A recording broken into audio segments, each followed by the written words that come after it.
Hey everybody, it is one of my favorite times of year. It is time to talk about my favorite reads of 2020. I love watching these videos, I love doing these videos, and I love talking about these books. So let's get started so you can get all of these books on your TBR if they're not there already.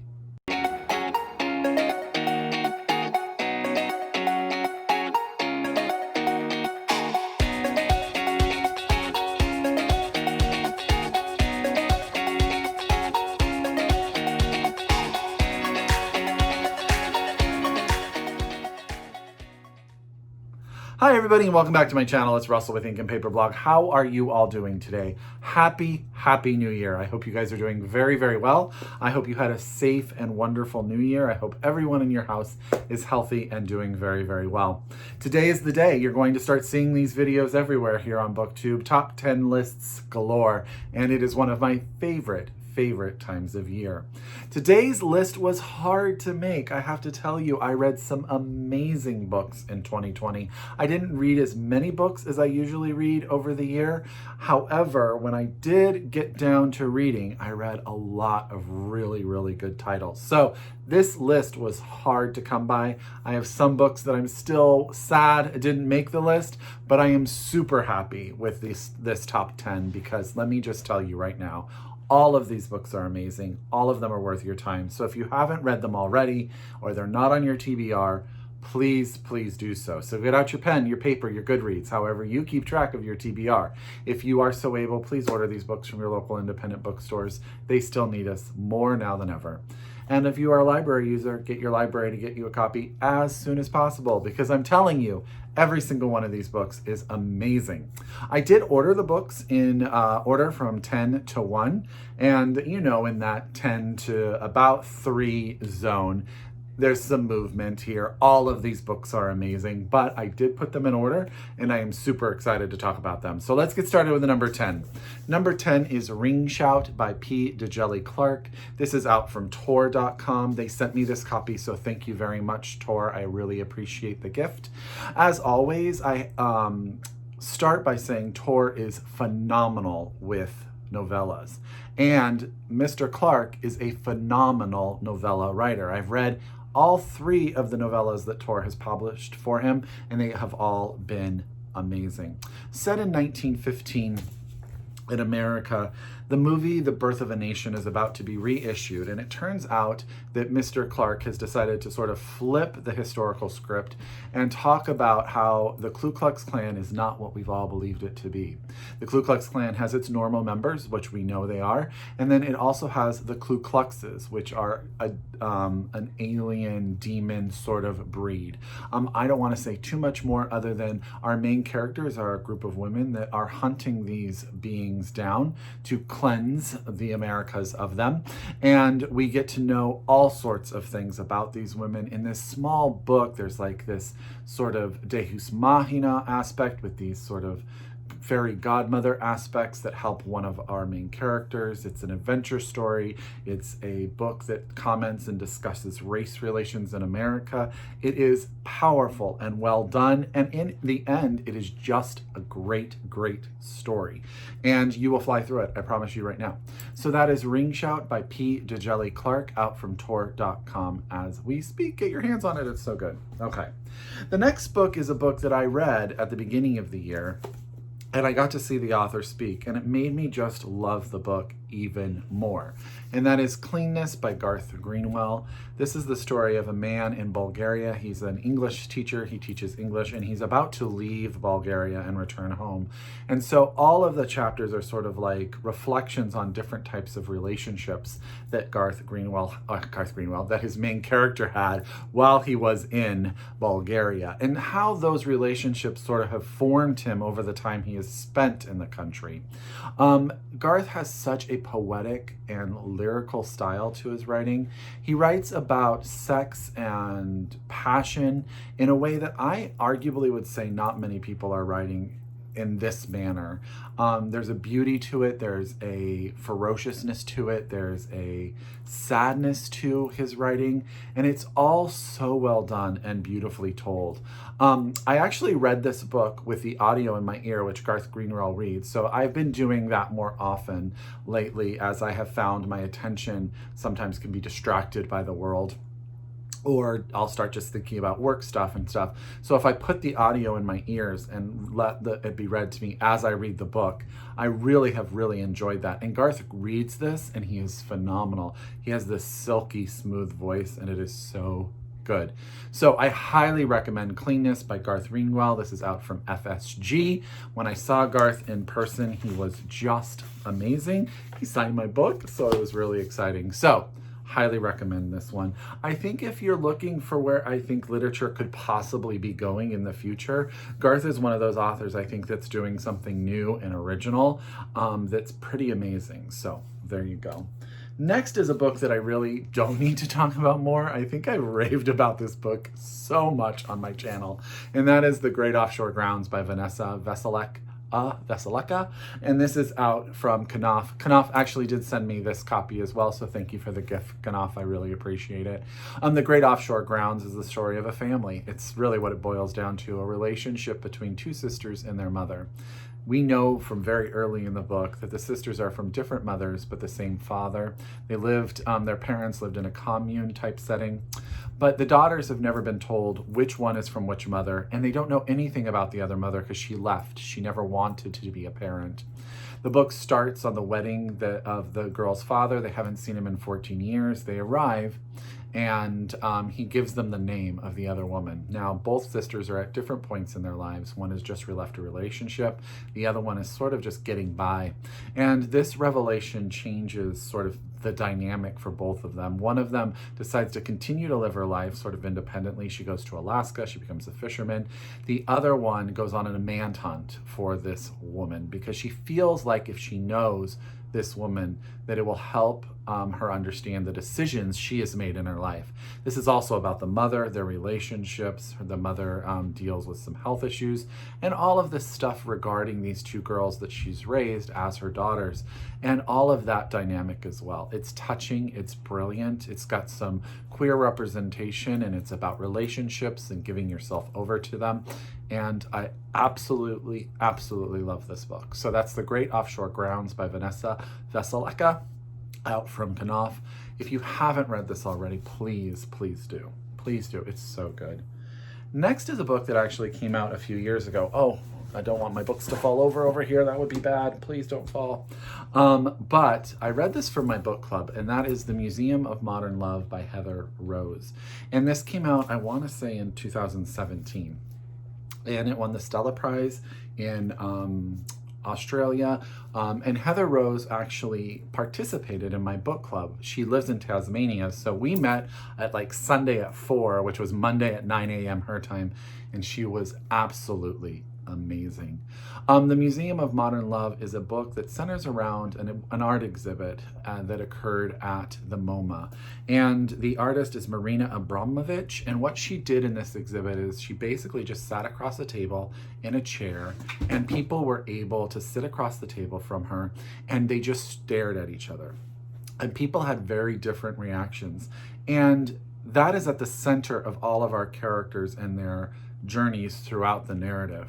Some of them participate in the art, some of them do not. They only observe the art, but none of them are untouched by the art. And as they go through their lives and deal with different situations, the exhibit and what is sort of on display in this sort of utter starkness that Marina Abramovich brings to the world affects all of them differently. I think this book made me think a lot about human interaction and decisions regarding such, and how we make decisions regarding our life. I loved it.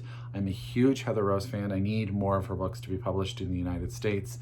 And I thought this book was brilliant. So that's The Museum of Modern Love by Heather Rose. And this one I bought myself, but it's from Algonquin Books of Chapel Hill. Now, I have to bend down for a minute because, of course, one of these books fell on the floor. So give me a second. because this book 100% needs to be talked about. A book that tore my heart out, stomped it on a little bit, made me bawl my eyes out, and I absolutely, absolutely loved it. That is The Prettiest Star by Carter Sickels. There's nothing I can say other than you have to read this book.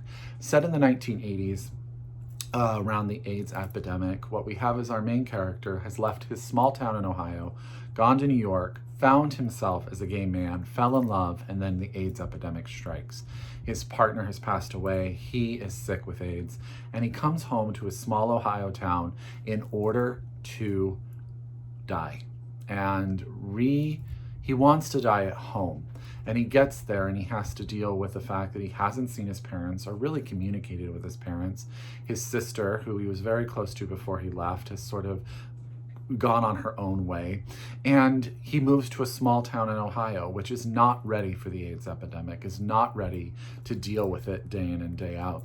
And it is about his relationship, not only with himself and the fact that he is sick and knows that there's probably little chance he will survive this, but also his relationship with his mother's relationship with him, the relationship between his parents is on strife because of all of this, and then also the relationship that the daughter and his sister has. There's a phenomenal grandma character. You guys know that I am just a sucker for a grandmother-grandson story. Ooh, not gonna tear up because it's coming. This book broke my heart, and I think it is one of the most brilliant AIDS stories that I have ever read, but also just a family story about love and forgiveness and loss. And that's The Prettiest Star by Carter Sickels, out from Hubcity Press. Hubcity Press is a phenomenal little indie press down in the South. I think they're either in Georgia or South Carolina, and I apologize, I don't know exactly what state they're in. They're in South Carolina, there you go. And they publish amazing books. So thank you, Hubcity Press, for giving us The Prettiest Star by Carter Sickels, because it was phenomenal. Okay, I have already also raved about this book quite a bit, and it is because it is now my official favorite short story collection of all time. And that's The Office of Historical Corrections by Danielle Evans. I do have to say thank you to Riverhead Books for sending me this one as a gift as well. Danielle Evans, I had actually not heard of her previous story collection, but I read a review of this on Goodreads, I want to say, before it came out. It had not come out yet, and then Riverhead was kind enough to send me this beautiful finished copy. This is a collection of short stories that deals with the Black female experience, the Black experience in America. It also deals with sort of historical inaccuracy. It deals with the sort of strife between people. It is just absolutely brilliant. And the novella at the end is worth the price of admission. I'm just telling you guys right now, it's so good. Danielle Evans has an amazing way of sort of taking you on a journey, introducing you to characters, building them beautifully, and then flipping the script and you're like, what the heck? And you have to start all over. I think she's just brilliant, and I need, actually, you know what, for Christmas, I know it's a week or two about, I'm gonna buy myself her first collection. That's The Office of Historical Corrections by Danielle Evans, out from Riverhead Books, and I'm telling you guys, it is really good. I will say I don't know that you would want to listen to this one on audio, because I think you need the presence of the words to understand and follow the brilliance of Danielle Evans. But you guys, it's so good. It's so good. So please, please read it. Okay, now we're going to go super classic, a book that came out many years ago. And you know what? I want to say that this was originally published in, when was this originally published? 1946. It was when it was originally published. It was renewed in 1974, and this is the 2020 edition. This was one of the books that we read for the Spilling Tea Book Club with my friend Ryan, which has been an absolute blast, and him and I are loving doing it. But The Street by Anne Petry was one of those books that I had heard of, and I knew people said that it was something I would like, but I just never had gotten around to it. I picked it up, it took 3 pages, and I devoured this book. The Street tells the story of a young single mother, Ludi Johnson, who has decided to move out of the house with her son. out of the house that she lives with her father, because she doesn't like the example that's being set in that house. So she's going to go out on her own. She's gotten a job. She's going to raise her son. They're going to live in their own apartment. And this book is really about all that Ludi has to fight through just to try to raise her son. There's the world in and of itself. There are the men that she comes in contact with. There's society. There's a whole really interesting discussion regarding the fact that for a long time after Ludi had her son, her husband at the time was taking care of the son, and she lived in Connecticut taking care of a family of white children, and how she wasn't able to be home to raise her own son, and sort of this dynamic of the fact that she was earning a lot of money to send home, but she wasn't able to be involved in her family life. And then things sort of change and she has to make these changes. This book is heartbreaking. This book is powerful. This book gives you hope and at the same time can dash your hope very quickly. And this book ends the most surprising of a lot of books. I mean, it is one of the most surprising endings I have read in a really long time. I am devastated that Ann Petry didn't produce hundreds of novels for us to read, because she was clearly a talent. So that's The Street by Ann Petry. This is the new version from Mariner with an introduction by T.R.E. Jones. I highly recommend it. T.R.E. does an amazing introduction, and that cover is freaking gorgeous. So again, The Street by Ann Petry, a classic that is firmly one of my favorite reads of all time, let alone this year. Okay. This book is why I don't make a top 10 list until the very, very end of the year. I actually just finished this book a couple of weeks ago, actually probably like a week and a half ago.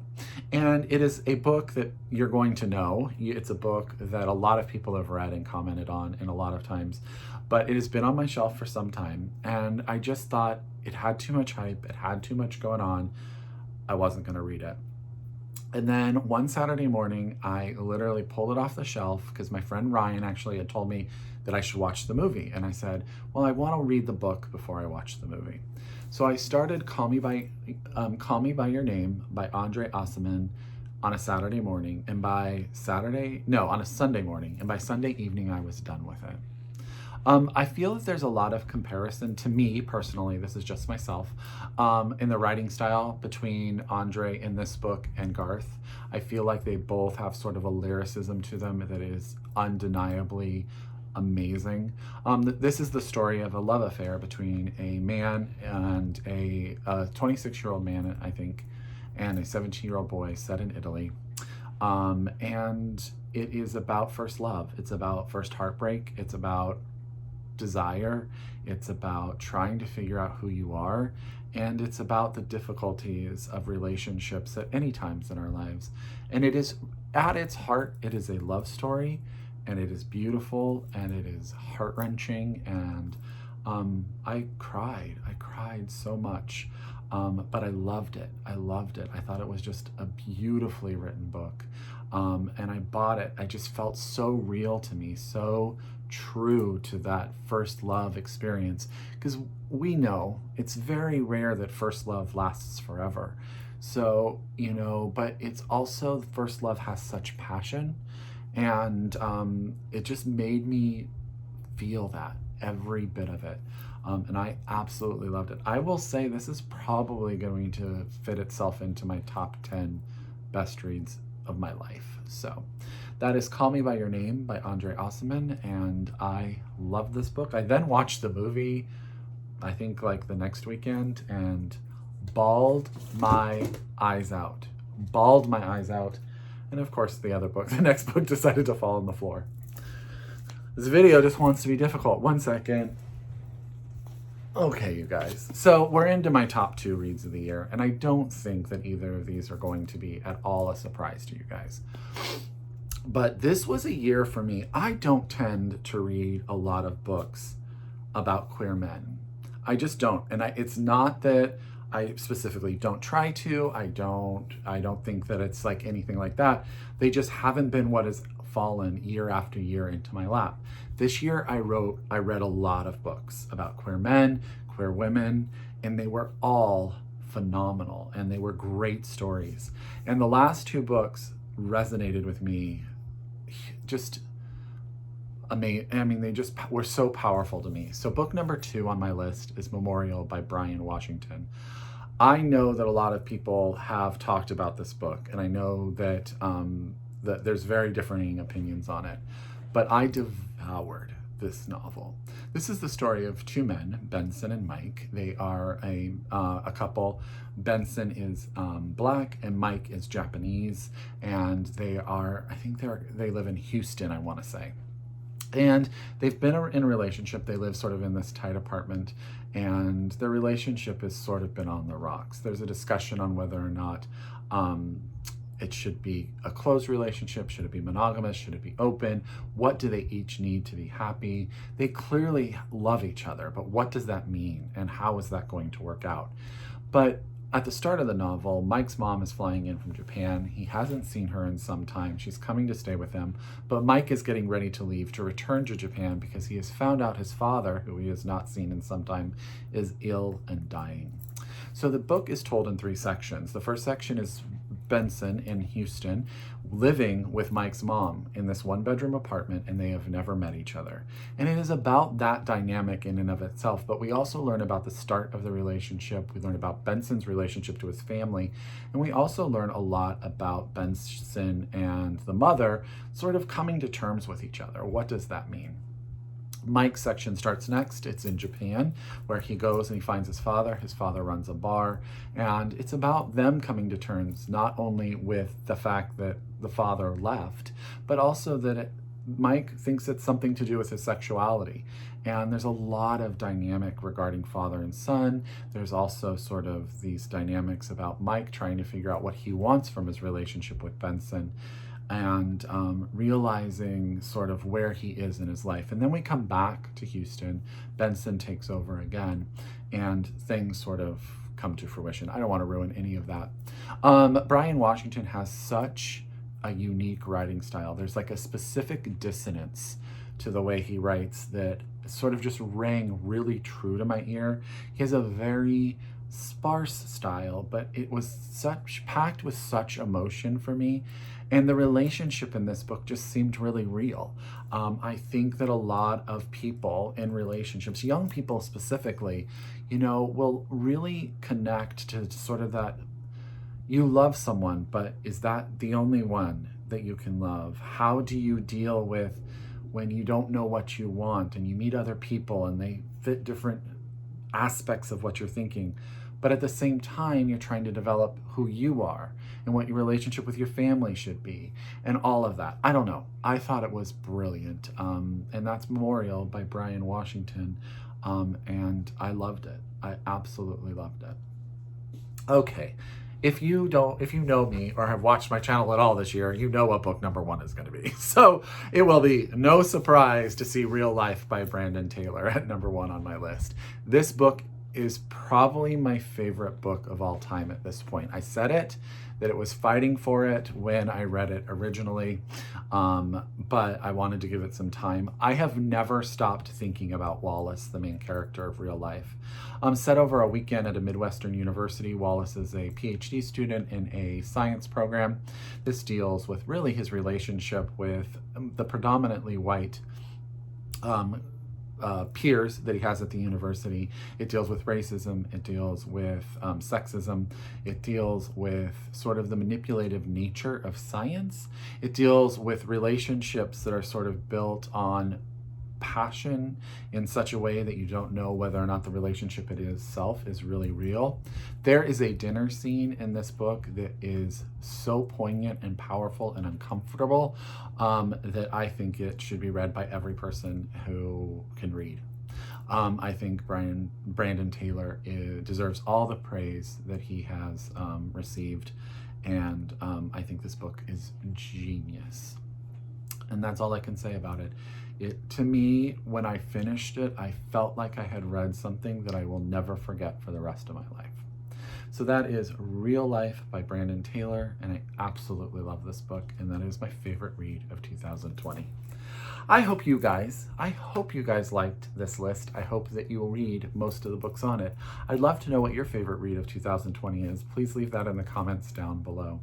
As always, if you're a return subscriber, I thank you so very, very much. If you are new to my channel, welcome. I hope you subscribe and you come around for some more, because I do like to talk about books, I'm telling you. As always, I encourage you to read globally, shop locally, and until next time, I wish you happy reading. Bye.